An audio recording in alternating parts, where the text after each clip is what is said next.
This is Ryan Pierce, host of Completely Serious.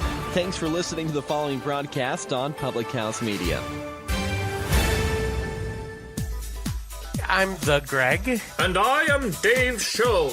We host the Greg and Dave Show on Public House Media. Thanks for listening to the following broadcast on Public House Media. Once you're done with this episode, I hope you'll come check out our show, The Greg and Dave Show, where we talk about strange, bizarre, and sometimes just downright quirky news stories that you may not have heard about. A new show comes out every Wednesday. Be sure to subscribe on iTunes. And hey, thanks for listening to the following broadcast on Public House Media.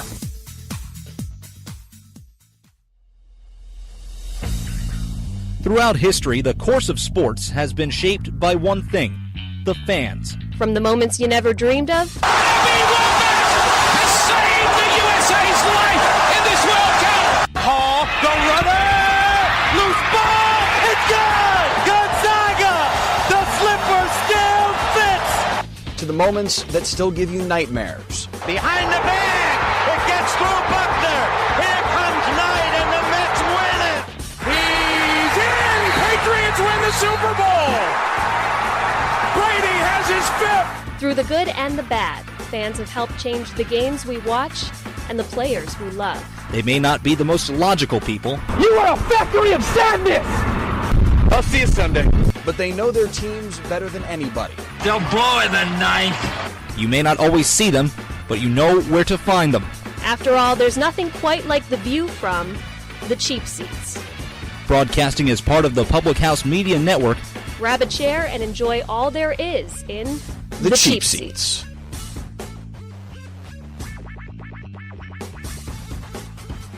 And a very pleasant Friday morning to all of you. Welcome up to The Cheap Seats. I'm Jake Holmes alongside Matt Coyne on this beautiful, yet most of the country is probably already sweating from the humidity here in late August. The last day of August. Matt, how are you this morning, buddy? I'm doing great, Jake. I'm actually not sweating. It has been in the low 60s here. It has been beautiful to be. I mean, we've had a little rain, but it has been beautiful out here. I know you guys have had like high 80s, 90s out there. It's just been brutal. It's been absolutely brutal. Last night, 10 p.m. It was just as hot as it was at 2 in the afternoon. Wow. It's brutal. Yeah, but you know what? Football literally starts in like 10 days. You know, the NFL regular season starts in 10 days. It's gonna start. You know, relax in just a little bit. So. Yeah, that's exciting. I love football. I can't wait for it. I just love it. It's just college and NFL. I love it. But I think we got a good show planned today, Jake. What about you? No, I definitely agree. Of course, we're a little biased, but it's a hodgepodge. I will say it's a hodgepodge of stuff. We're not sticking with just one sport today. Yeah, which is great. I mean, the last couple of weeks, you know, we've been really getting amped for the NFL season. Of course, we had our Super Bowl predictions last week. Mm-hmm. You know, yours truly has the New England Patriots. You, Matt, you have the Minnesota Vikings. But some you know, heavier stuff than just football came out this week. Obviously, the big news is Aaron Rodgers' contract. We'll talk about that in a second. But you came across some great words by Larry Fitzgerald, you know, kind of as a tribute to the late John McCain. Yeah, it's first. I mean, you know, my heart goes out to John McCain's family. Prayers and thoughts.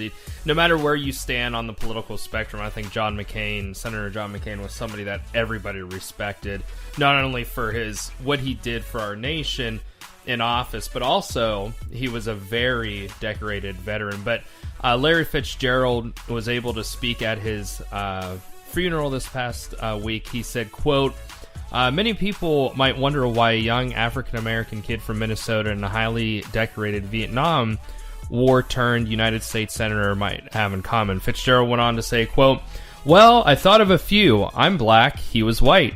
I'm young. He wasn't so young. He lived with physical limitations brought on by war. I'm a professional athlete. He ran for president. I ran out of bounds. He was everything about toughness, and I do everything I can to avoid contact. I have flowing locks, and well, he didn't. Jake, the way he said this, I was joking with you off the air, but not really. That it brought a little tear to my eye. I love Larry Fitzgerald. I just love the person he is. Well, yeah, exactly. I mean, Larry Fitzgerald, 10 years ago, of course, was his prime, and when he was just dogging defenders on the perimeter. But what gets lost in the translation is just how good of a human being that the guy is. I mean, everything that he's done, in the community, both, Minnesota, his home, and in Arizona, and all places in between. The guy is just a special, special human being, and he has a way with words too. I mean, that tribute is really second to none. Yeah. So, bravo to him, and I hope kids look up to him. Jake, there's so many there's so many athletes out there that I think kids look up to, and I know kids these age, this age now, Fitzgerald's at the end of his career. I hope kids look at him, and if there's any kids who listen to this show, look at Larry Fitzgerald. I mean, he's just such a prime example of who you want to grow up to be. Exactly, and I mean, you're exactly right. Yeah, you're exactly right. And we're in a time right now, especially in football, and I hate to be like this, but they're lacking role models. Mm-hmm. They really are. And one guy that I remember watching as a kid play at the University of Pittsburgh was Larry Fitzgerald. Mm-hmm. He rocked that number one. He was a childhood hero of mine. That's just one guy that I really think highly of, and of course he's got big things after football, but somebody that's got big things right now. And one of those big things is a contract and a paycheck. Aaron Rodgers, getting absolutely paid on that 4-year extension. Matt, what's your opinion on it? I think it's hard because this amount of money, I'll be honest with you, Jake, I just can't grasp it. I mean, it is just so much money. I can not even wrap my head around it. The thing is if you're putting Jimmy Garoppolo in what he just got and Kirk Cousins what he just got, absolutely Aaron Rodgers deserves this contract. Oh yeah. Oh no doubt. And I mean, I did the math. It comes out to be about $33 million per year, which is what we used to look as baseball money. When Miguel Cabrera made that that 10-year deal worth $300 million. Mm-hmm. It comes to be about $30 million a year. I mean, this is baseball money. This is old baseball money. And I mean, really, if there's anyone in the NFL that deserves it, it's Aaron Rodgers and Tom Brady. Yeah. And of course, Aaron Rodgers is getting that dollar. I want to see him, kind of believe this is going to be his 13th or 14th year in the league or something. I can't quite remember the exact number, but I feel it's a little overdue. Aaron Rodgers has been one of the best quarterbacks in the league, if not the best, for the better part of the last 10 years. So it's definitely warranted. Yeah, I agree. I mean, you have Jimmy Garoppolo. I think he's right around 20, like 30. I think he's right around. Him and Kirk Cousins are about the same. I know Matt Ryan was right there. I was reading earlier this week on Yahoo Sports. So if they all deserve this, or if they all get this, absolutely he deserves this. And we've just talked about these last few weeks. I think if he stays healthy, I think Green Bay makes it far. Yeah, and I mean, it's crazy. One player can literally make. You see it in basketball all the time, but Aaron Rodgers is a true example that can be the case in football too. That one player can just change a complete outlook on a team. Yeah. Because last year with Brett Hundley at the helm, it wasn't great. Mm. But something you caught, Matt, that was great. Going off football. Steering into a little bit of picnic sports. Yeah. Matt, what did you see, my friend? Well, Jake, I'm a huge picnic game person. Jake, I don't even know if you know this. You probably do. My cousin and I, who you played softball with, we played, like, he still does. I don't anymore, but we played competitive cornhole. People laugh at that, but it's on ESPN now. People are like, how do you play that? Now it's on ESPN, so joke's on all of you. But I love a good yard game, and there's a game that is coming up. It's called Spike Ball. If you're not familiar with it, pretty much it's a round thing with a net with a miniature-sized volleyball, and it's a 2-on-2 game. But Jake, this last week I was scrolling through, and I saw this kid with this amazing volley through his legs, hard spike, and somehow this other kid got it. And I know most of you are probably thinking, why would you say this on your show? But Jake, it's impressive. Like, it is impressive. Have you ever played spike ball? You know what's crazy? At my cousin Regis's graduation party, when he graduated high school, they had it, and I watched it. But I never played it. But it is certainly intriguing. I mean, it's an interesting game. It's like Can Jam. Yes. Like like Can Jam is a fun. I love yard games. Yard game draft coming up. Stay tuned. We're gonna have to have a special guest, Dan the Man Worley, to get involved in that. You know. Yes. Yeah, old airmail Dan. I was gonna say what was it, 2016? That tournament that both you and I remembered in church softball so poorly. Especially that one matchup. I remember you and Dan playing some cornhole, and it did get pretty. It got. Yeah, him and I would have some heated games, but I just think that's due. I don't even know who these kids were, but I thought it was worth them getting some shout outs here. Oh, absolutely. And we're talking about kids right now, but when we come back, we're going to be talking about some not so kids, some grown adults, and relatively older ones. We're going to be talking about some of the players from the 90s, those who still remain. Stick with us, Jake Holmes and Matt Coyne here in the Cheap Seats.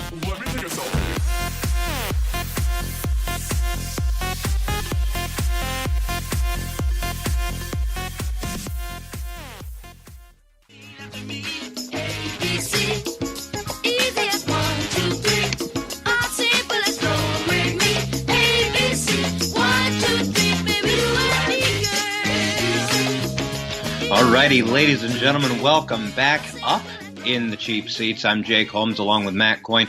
So this morning, I'm just letting you know that this show is, and all of our shows are presented to you by the Public House Media, we're broadcasted live on Spreaker, now Spotify, Apple and Google Podcasts.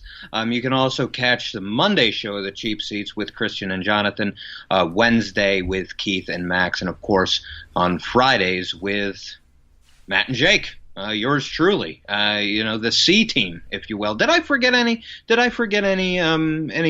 Anything that we were presented by there, Matt? You're normally. You said we were brought by Squadcast.fm, I believe so. So which is a huge shout out to them and a thank you. But I think you hit everything. That was good. All right. Yeah. All right. Don't want Mr. Colburn to get on me about it. Yeah, and I know Christian was upset with me last week. I still can't believe I forgot his name. That's the only reason he voted for you on the Madden thing. But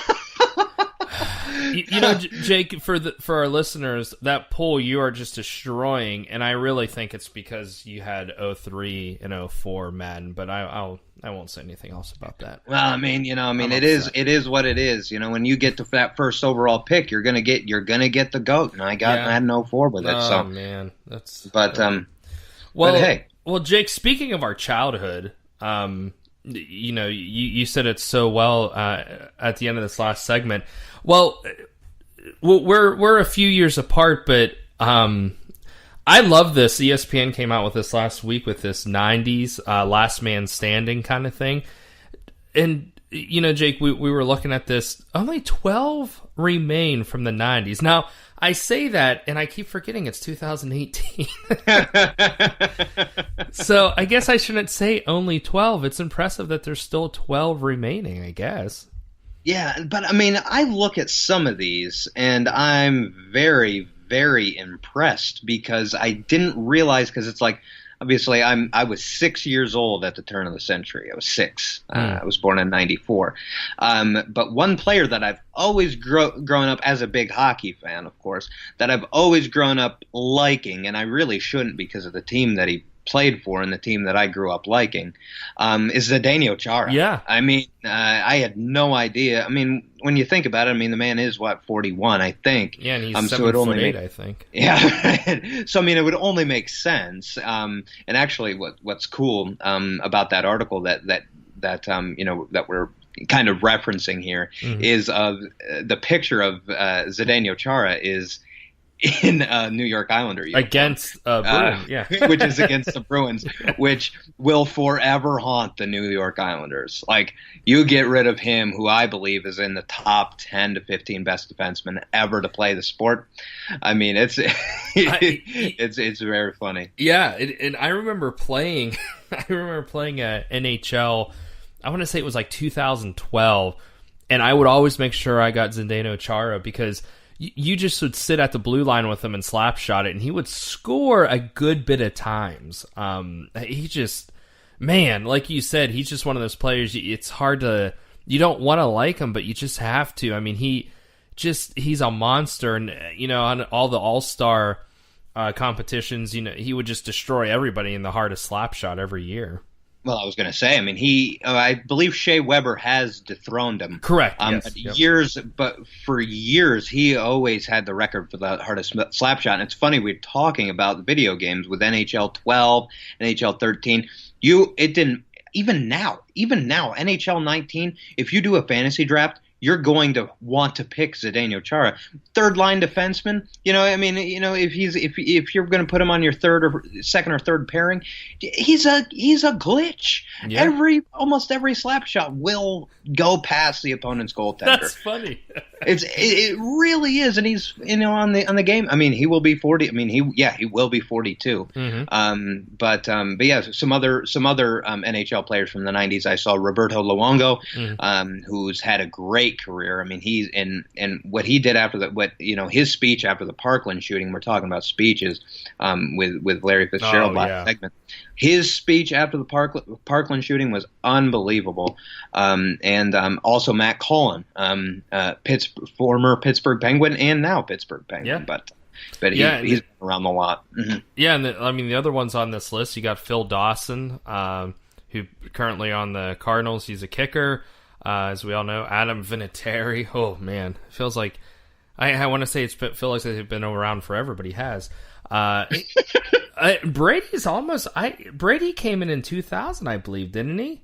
I believe it was 2000. Yeah, it was 2000 because he came in off the bench in 2001 and beat the Steelers in the Yeah, so I mean he's almost there, but we got Vince Carter, which makes sense. Dirk Nowitzki, Jason Terry, Adrian Beltre, Bartola Colon.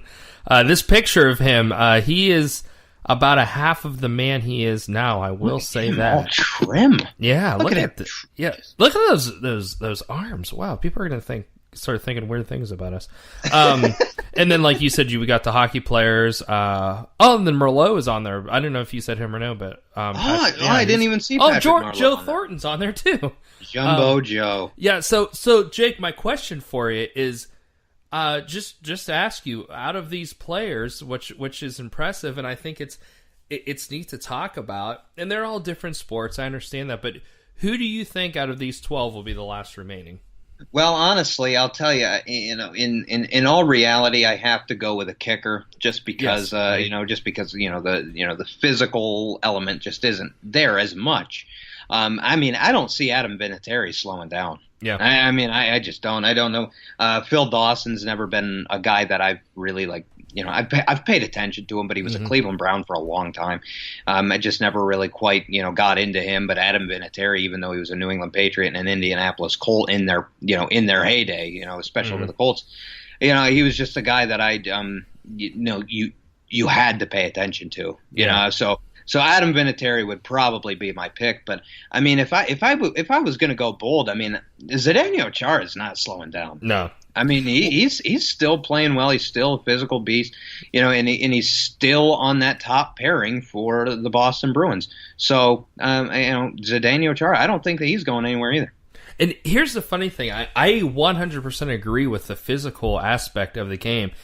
If you look at this list, though, because, yes, Adam Vinateri, who I say this poll, 49% of the people, almost 100,000 votes, 49% say Adam Vinateri. I think that's a pretty easy, prediction there. I mean, obviously that may not be true. Who knows?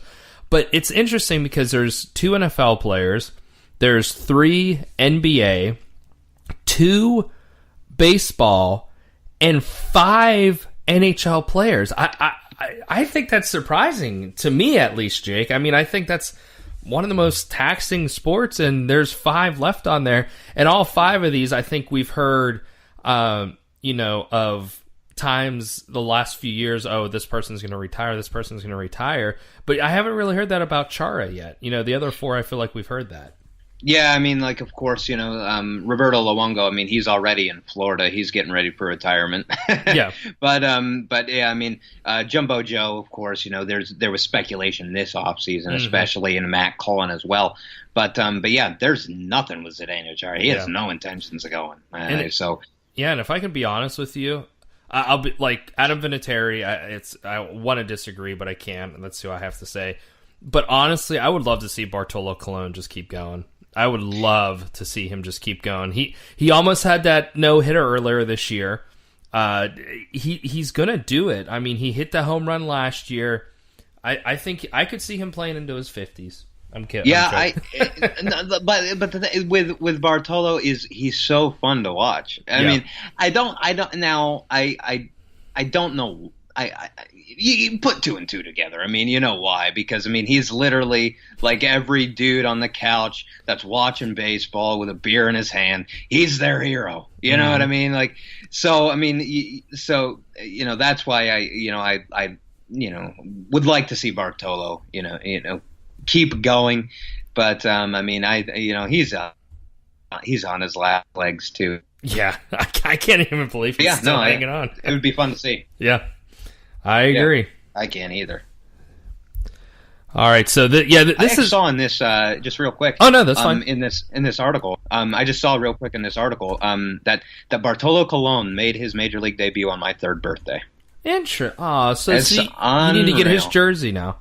I guess I'll have to. Well, that's interesting. If you want to read, if you're listening, like we said, this is on ESPN.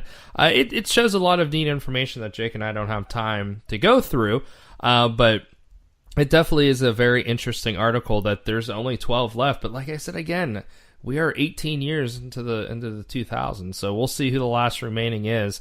My hope is Bartolo Colon, but I think Dawson or Vinateri is going to have the chance. But make sure you stay with Jake and myself here in the cheap seats. When we come back, we are going to be talking about baseball. We're going to get back into that. We're going to probably keep going with this throughout until we get to October. So stay with Jake and Matt here in the cheap seats. We'll see you soon.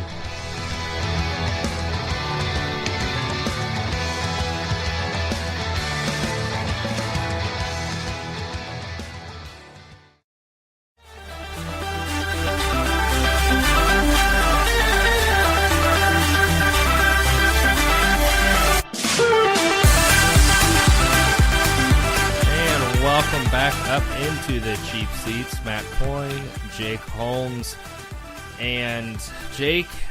It is amazing how what can happen in 7 days, in 6 days, I guess, that so much has changed in baseball. I mean, maybe I'm overreacting, but I feel like so many things have changed, and one of those is the Yankees. We just talked last week, Jake, that, well, that's it. They're done. There's no way that they're going to win the division.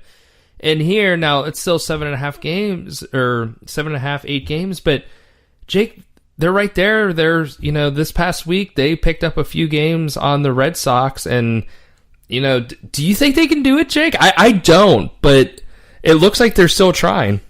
Yeah, I mean, for the sake of good talk radio, I'll say yes, I do. But no, I mean, the Yankees, they're getting healthy. They're getting healthy. Their bullpen is better because they have a few starters in there. I mean, that's going to help them once the postseason comes around because of the way that baseball's played in October these days. The Yankees are going to have I think the Yankees are built for the postseason. Based on what they have done with their rotation and their bullpen, I feel like the Yankees, their best is going to come in the postseason. But as for the regular season, they aren't catching Boston. Yeah. I mean, they're just too good at this point. They have, of course, last evening, the White Sox. They've got the White Sox this weekend, I believe. That's what I was just. That's an easy schedule. I mean, not that the Yankees are playing any like world beaters in Detroit. But I mean, still, the schedule's favorable for Boston. I don't know if they get to 116 like we were talking a little bit about last week. Yeah, but I mean, they're still. I mean, they're 4-6 in their last 10.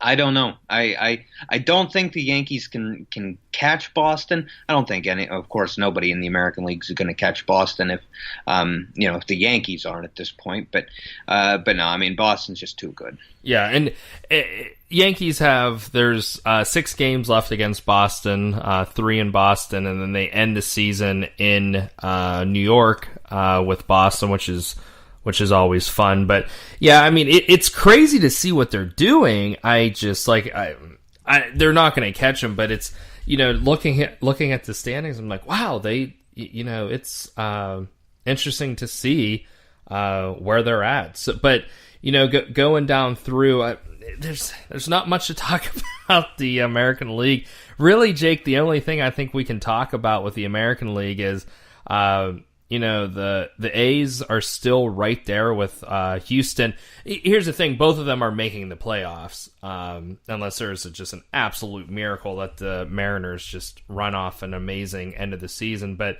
I guess the better question here, Jake, is do you think the A's can catch the Astros?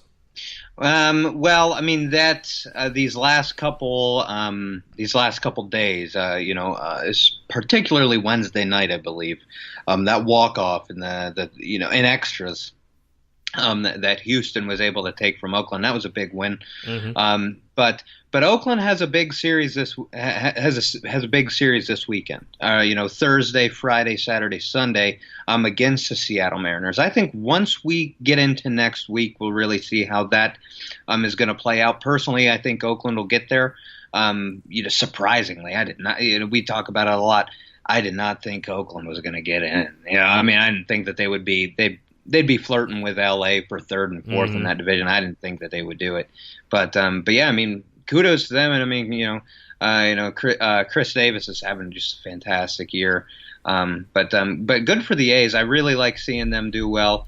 But yeah, I mean, this weekend is going to be huge for both the A's and the Mariners. Yeah. Do you see? I mean, obviously Boston is the team to beat in the AL. I think that's that's just duh. But Jake, do you see an Indians team, an Astros team, an A's team, or a Yankees team that can beat the Red Sox in the 7-game series? 100% I do. I really think that Houston. It sounds crazy, and I mean they're the champs. They're still the champs, and they've got the best rotation in the league. Yeah, got the most we talk talent. about that all the time. I mean, they're so good. I don't want to sound all cliche, but the term defense wins championships. I think if the Red Sox can't hit, what can you do?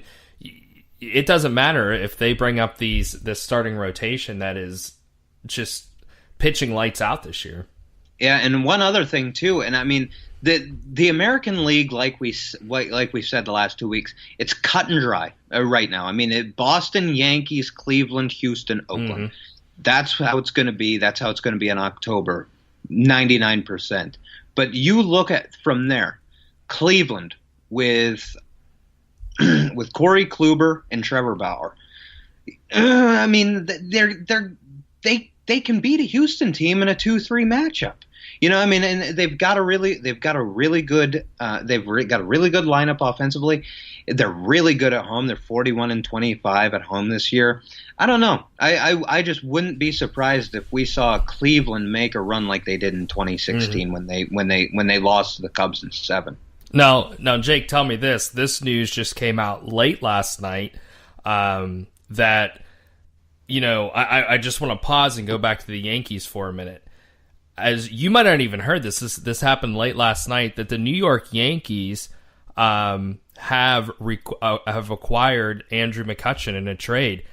The Yankees are going to win the division now, right? I mean, I hope they do for Kutch, man. Great pinstripes, McCutchen and pinstripes. Wow, that's interesting to me.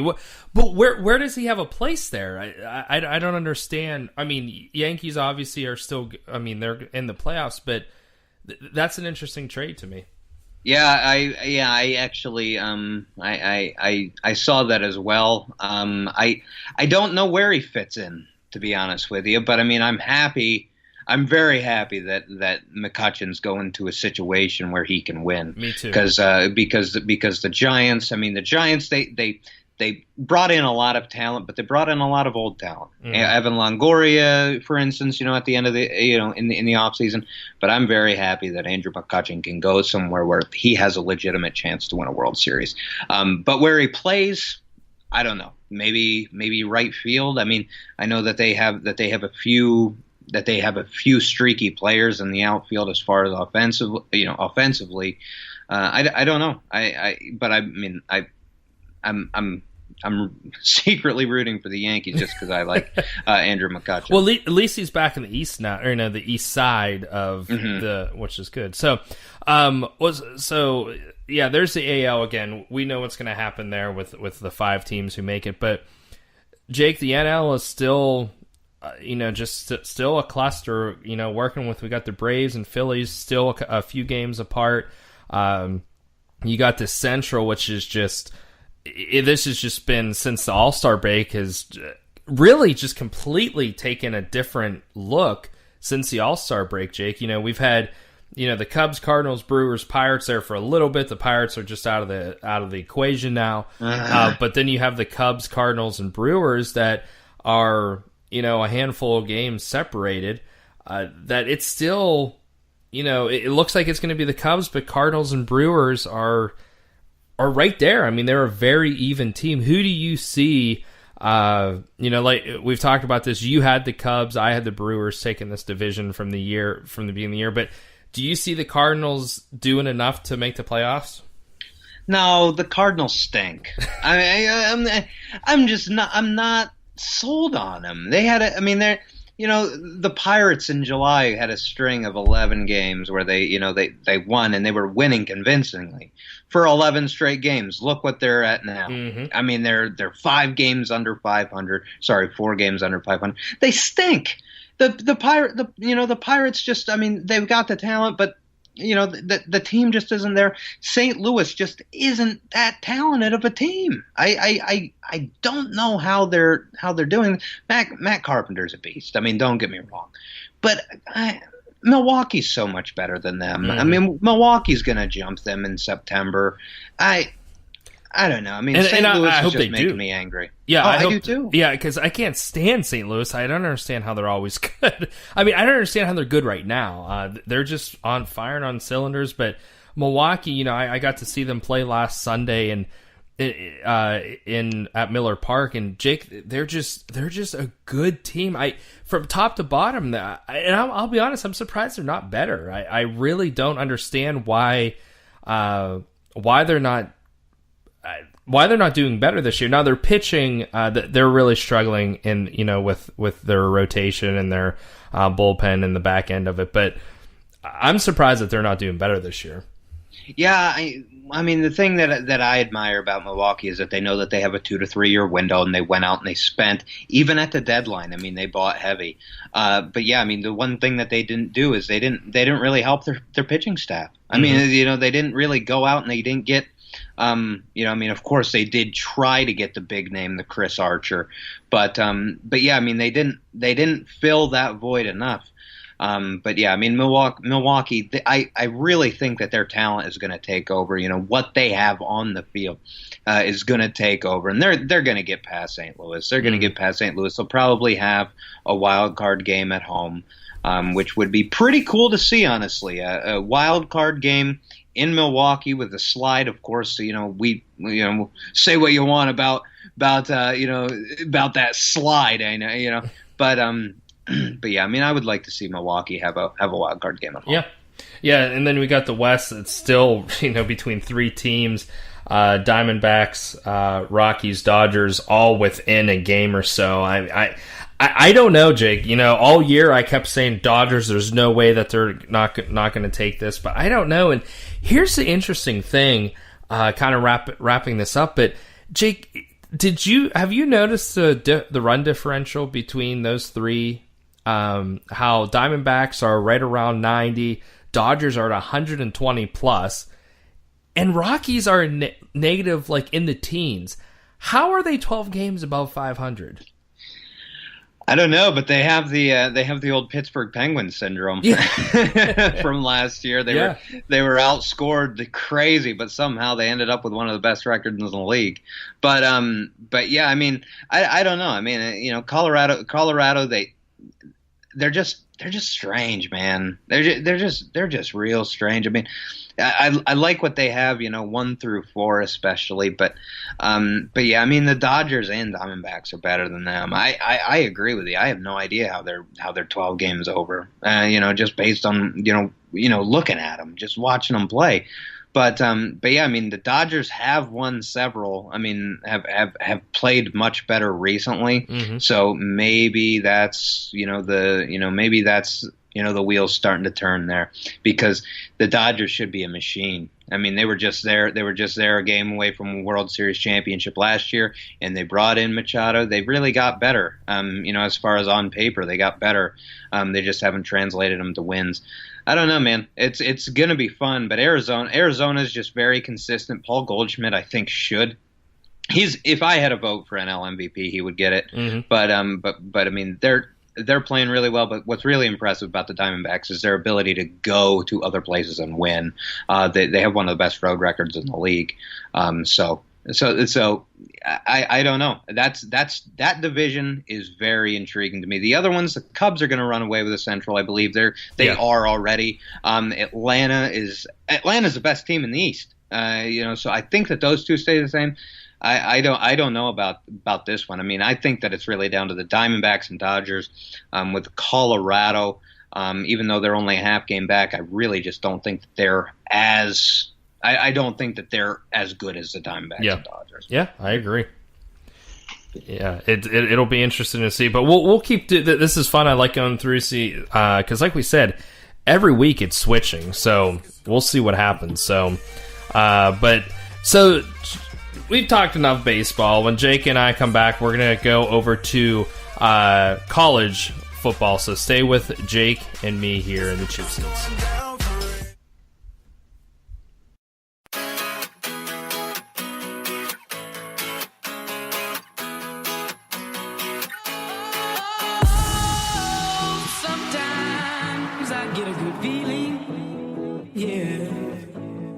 Okay, ladies and gentlemen, welcome back into the Cheap Seats. This is Jake Holmes along with Matt Coyne.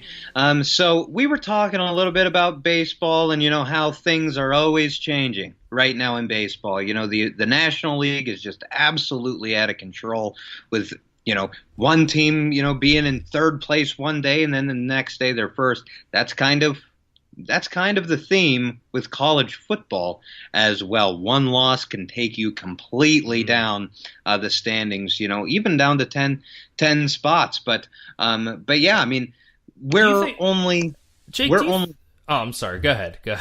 No, we're only a mere days away, or one day from the first Saturday of the college football season, man. Are you as excited as I am? Oh, yes. Yeah, I love. I'm even following the nobodies on Wednesday night. Duquesne getting killed on Wednesday night and the Thursday night games, and there's some games tonight. But yeah, Saturday is when it really starts, and there are some good games this weekend for opening weekend. You normally get one or two good games, but there are a lot of good games this weekend. Yeah, I mean, really the headliner. Well, I mean, there's a few headliners. Of course, you have Miami, LSU. But we were talking a little bit off air. Two of my most, I mean, the one I really can't stand. The other one I'm like, Notre Dame and Michigan already.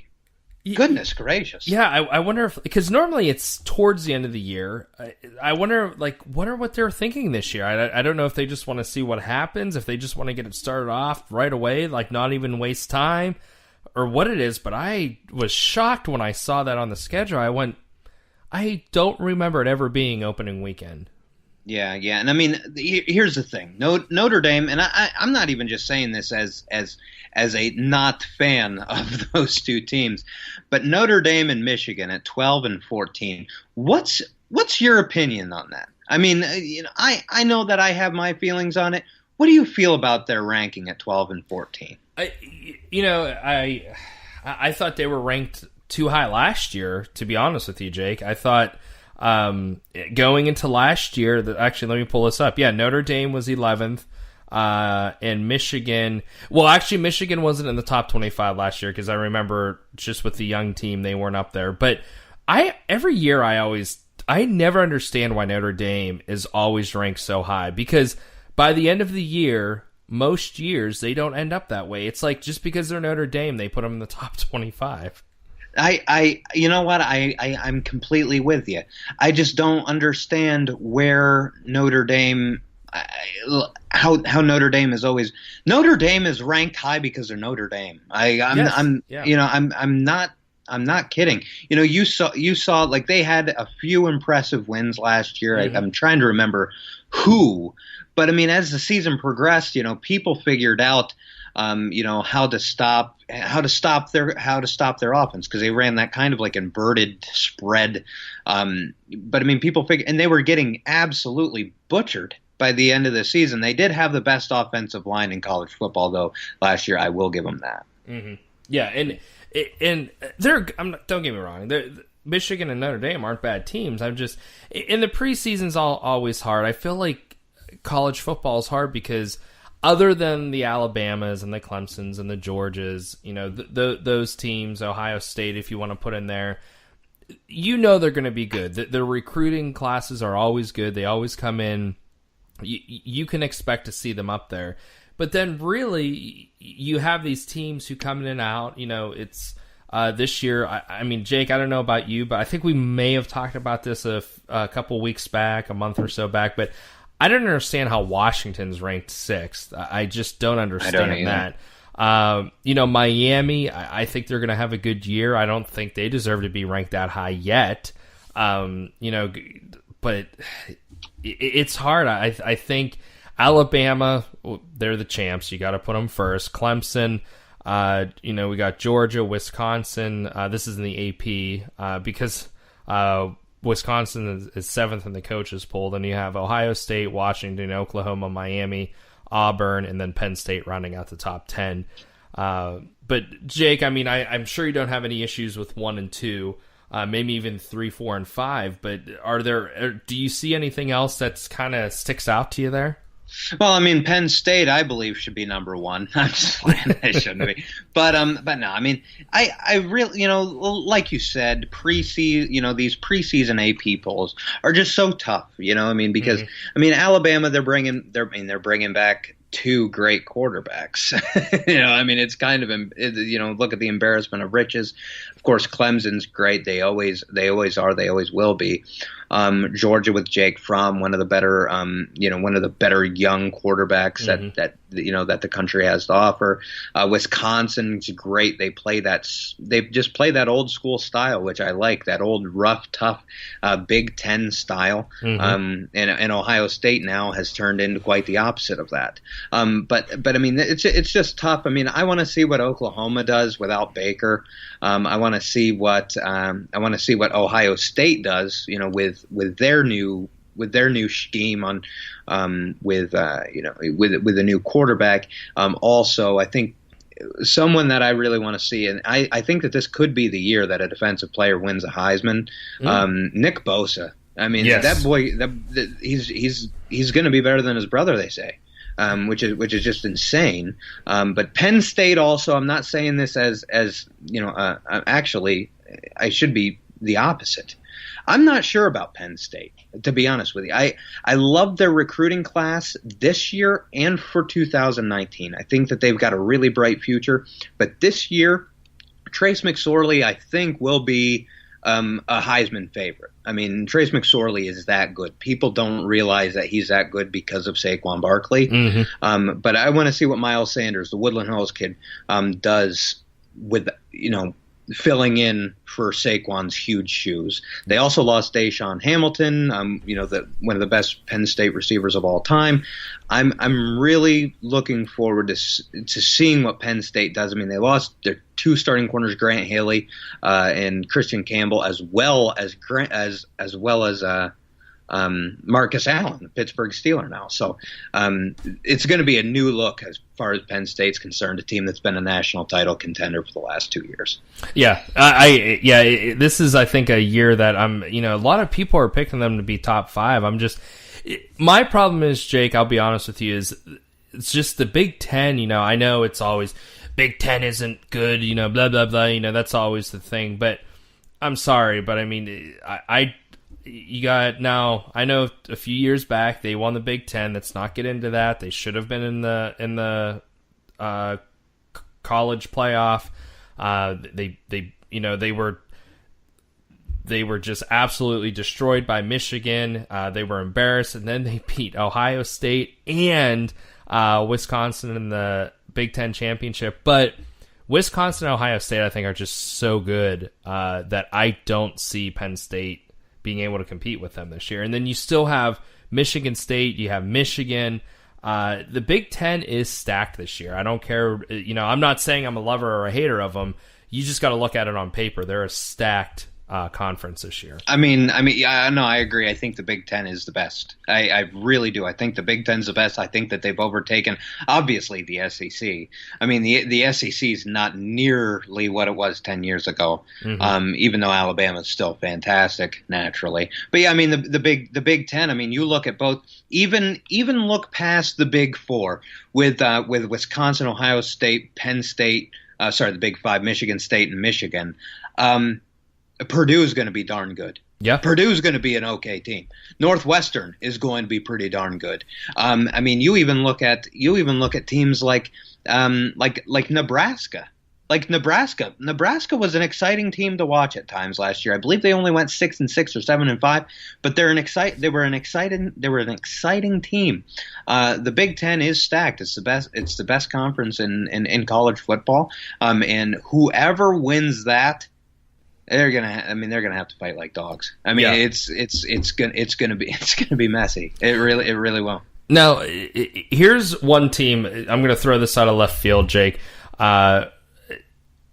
UCF last year. We all know they finished undefeated. We all know that they had those stupid shirts that said national champions, and we know that their president was like, "We're national champions," and blah blah, whatever that is. But, Jake, they're ranked 21st in AP and 23rd in coaches.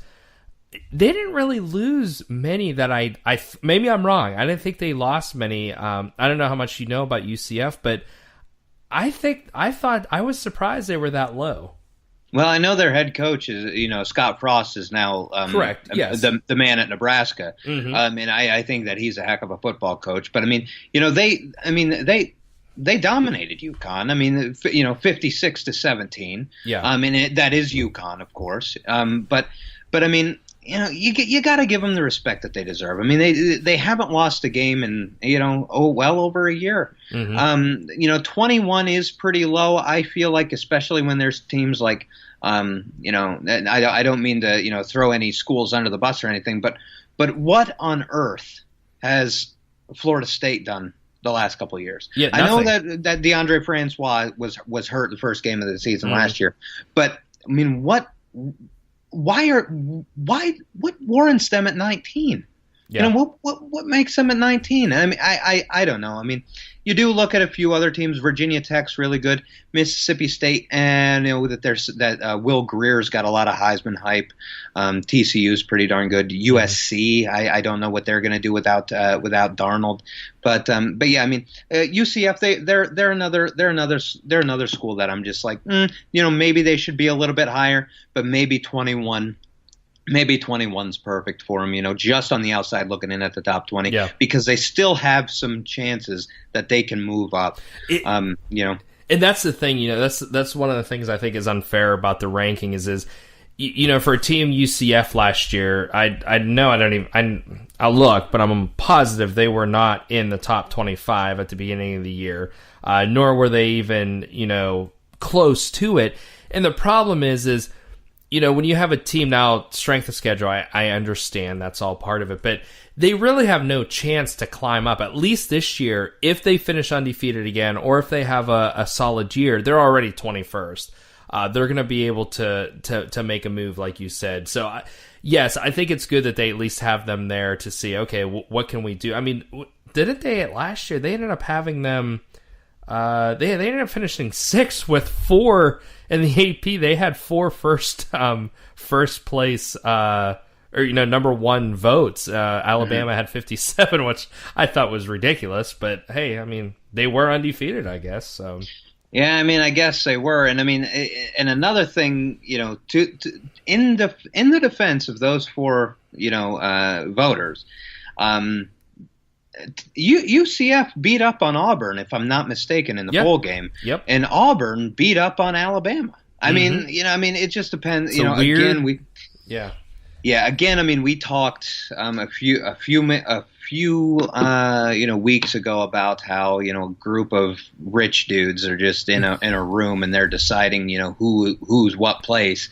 But you know, I mean, that I guess that's the nature of the beast here.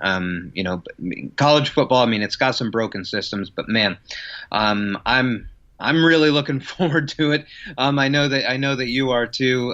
You are too, Matt. So, coming up next here on the Cheap Seats, we're going to be debuting another new segment. You know, to wrap things up, you're going to want to stick with us. We've got a pretty good wrap up of our show here on this Friday morning. Stick with both myself and Matt Coyne.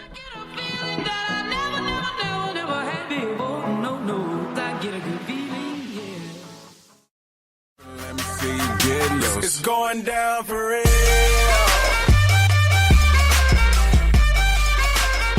It's going down for real. And welcome back to the Cheap Seats. We're really confusing you today. Jake and I, you don't know who's going to be talking when we come back and who's going to be taking us out, but Jake, like you said, we are starting this new segment. You know, the other shows, we got Mojo Monday, we got Wild Wednesday, and then you got us schlubs on Friday who just keep switching everything up.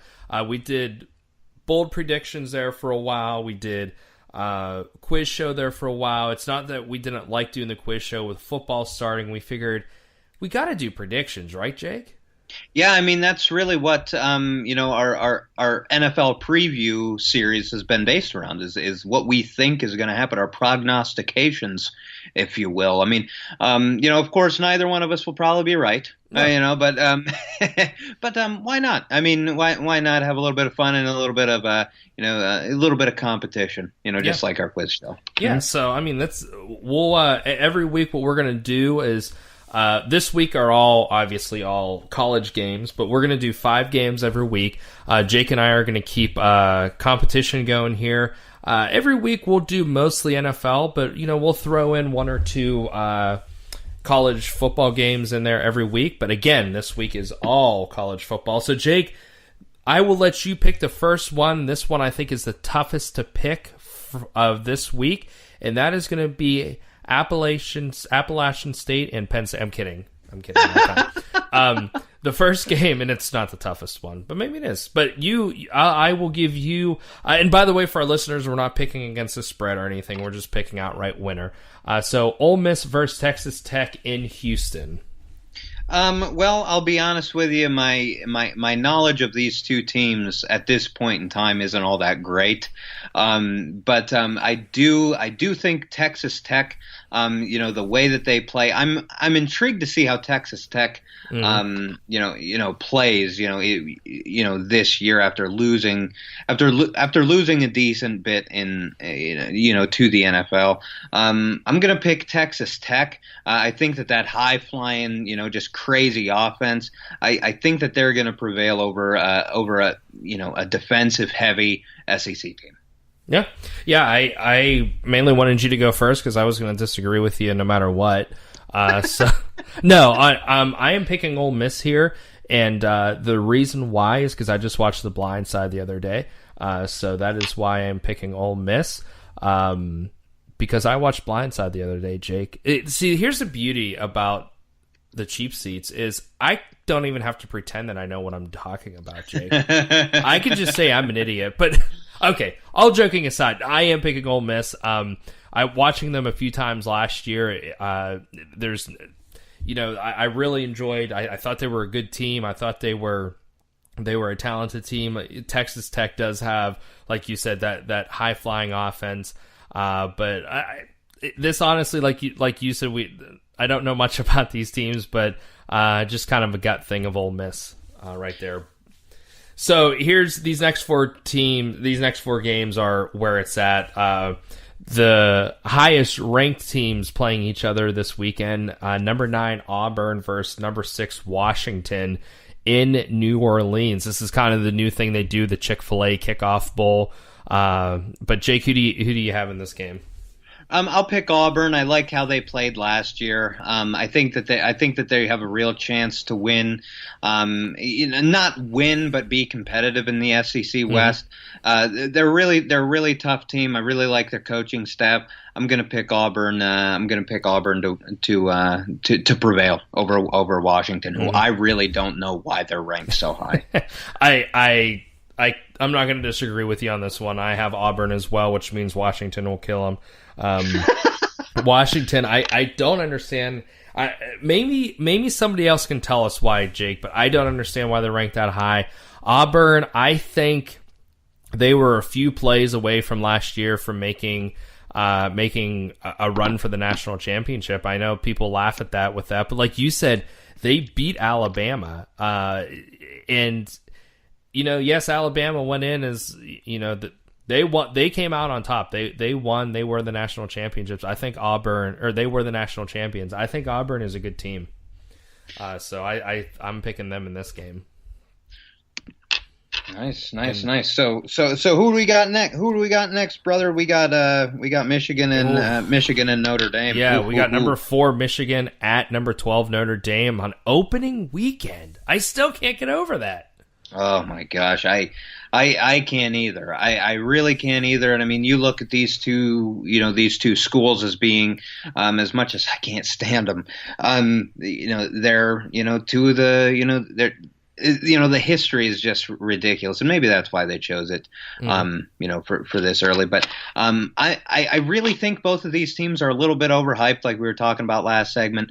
But I do think I like early season Brandon Wimbush. I really liked him last year for the first couple weeks until defenses figured him out. I still don't know where Michigan falls. I'm not a Jim Harbaugh fan. I think that he's way too over the top. But I do think that they have one of the more underrated defensive linemen in college football, Chase Winovich, Thomas Jefferson kid. He's a very good football player. I think that he's an NFL prospect. But I'm going to pick Brandon Wimbush and the Notre Dame Fighting Irish to prevail over the Wolverines. Yeah, This is honestly the game I had the hardest time really deciding who, because I think Michigan is a better team, but I think Notre Dame, in South Bend, I on opening weekend against their biggest rival, I think that's hard to bet against. I'm going to go with Notre Dame here, even though I do think they are overrated at 12. I don't think they're that good. Every year I do say that they are always overranked. But Jake, we've talked about this before. In college football especially, it doesn't matter if you go into a game 0-10 against a team who's 10-0. A rivalry like this is, I really think, up for grabs. No, I agree with you. I wouldn't be surprised if Michigan came. I wouldn't be surprised if Michigan came away victorious in it. I really wouldn't. But yeah, I mean, that's going to be a fun game to watch. I think that might be the best game of the weekend. Yeah. So Sunday, there's a few Sunday games. I mean, they're figuring, hey, NFL's not playing yet. Let's play some Sunday games. Yeah. So we got number 8 Miami versus LSU, number 25 LSU at AT&T Stadium. Jake, I think Miami, like I said, I mean, they're up and coming again. This is taking us back to the 90s.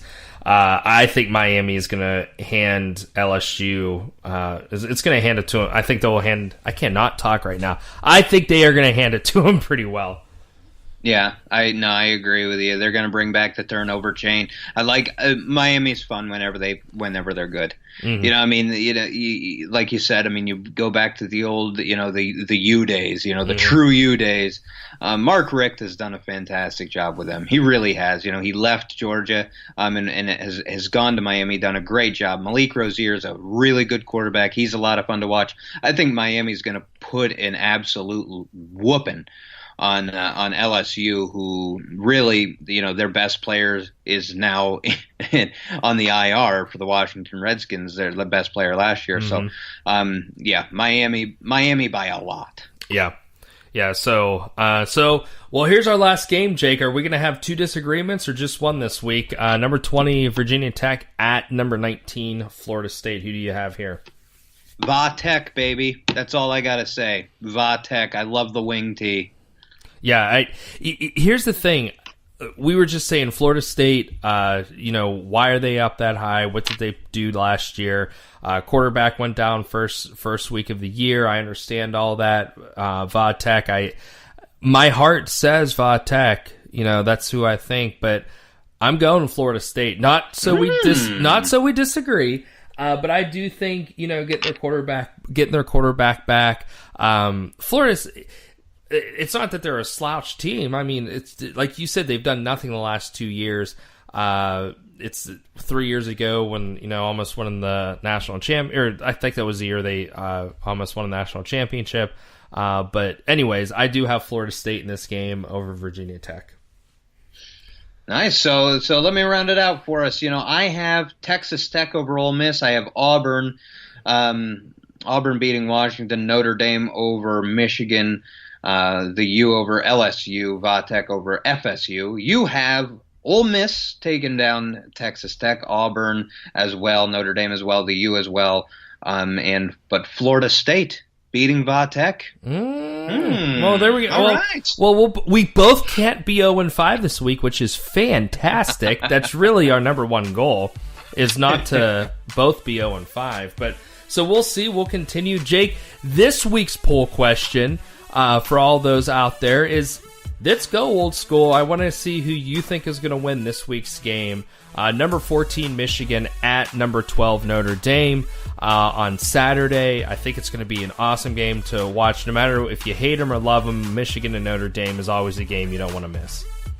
No, I agree. I know that as a die-hard Penn State fan, I will be tuned into that game, and I will probably have a bucket or a bag or something right next to me, just in case I get a little bit nauseous watching them.